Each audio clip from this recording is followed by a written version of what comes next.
Hello friends, welcome to our channel. நாம் இன்றைக்கி பார்க்க போகிறது எல்லாத்துக்குமே ரொம்பவே பயன்படக்கூடிய ஒரு அற்புதமான குறிப்பு தான்.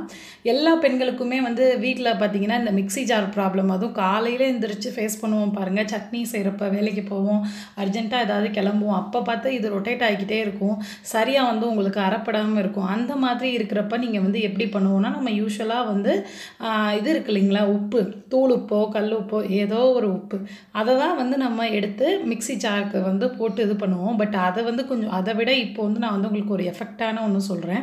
இப்போ நம்ம இந்த மாதிரி கல் உப்பு போட்டோன்னா ஒரு கொஞ்சம் நாளைக்கு நல்லாயிருக்கும்.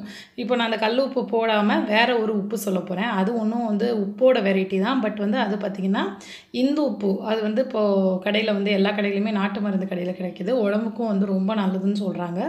அந்த இந்து உப்பு எடுத்துக்கிட்டிங்கன்னா அது இன்னும் உங்களுக்கு ஷார்ப்னஸ் பண்ணி கொடுக்கும். நீங்கள் நார்மலாக போடுற இந்த உப்பை விட இந்த இந்து உப்பு உங்களுக்கு ஷார்ப்னஸை இன்னும் அதிகப்படுத்தும். அதுலேயும் பார்த்திங்கன்னா சிலது குண்டு குண்டாக நல்லா இது மாதிரி இருக்கும். இந்த மாதிரி சாதா கல்லுப்பில் பாருங்கள் எப்படி குண்டாக இருக்கோ, அதே மாதிரி கொஞ்சம் பெரிய கட்டியாக இருக்கிறதெல்லாம் போட்டு அரைக்கிறப்ப அந்த பிளேடுக்கு நல்லா ஷார்ப் கிடைக்கிது. இது என்னோடய அனுபவ உண்மைன்னு கூட சொல்லலாம். நான் நிறைய வாட்டி ட்ரை பண்ணியிருக்கேன்.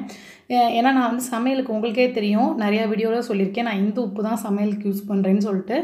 அதை தான் நான் அரைச்சப்போ இந்த மாதிரி கண்டுபிடிச்சேன்.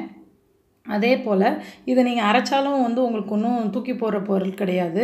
காசு கொடுத்து வாங்கி இப்படி அரைச்சிட்டோமேனு இதை நீங்கள் நார்மலாக சமையலுக்கு காய் பொரிக்கிறதுக்கெலாம் இந்து உப்பில் கட்டியாக இருக்கிறது யூஸ் பண்ண முடியாது. இதை காய் பொரிக்கலாம் யூஸ் பண்ணிக்கலாம். இப்போ நான் வெஜிடேரியன் பண்ணி அந்த ஸ்மெல் போகணும், மிக்ஸி ஜார் நல்லா அரைக்கணும்னா ப்ரெட் இருக்கு இல்லையா, ப்ரெட் பீசஸை போட்டு அரைச்சிங்கன்னா இன்னும் உங்களுக்கு மிக்ஸி ஜார் நல்லா அரைக்கும். நான்வெஜ் ஸ்மெல்லும் இருக்காது. இந்த டிப்ஸ் உங்கள் எல்லாத்துக்கும் பிடிச்சிருந்தா லைக் பண்ணுங்கள்.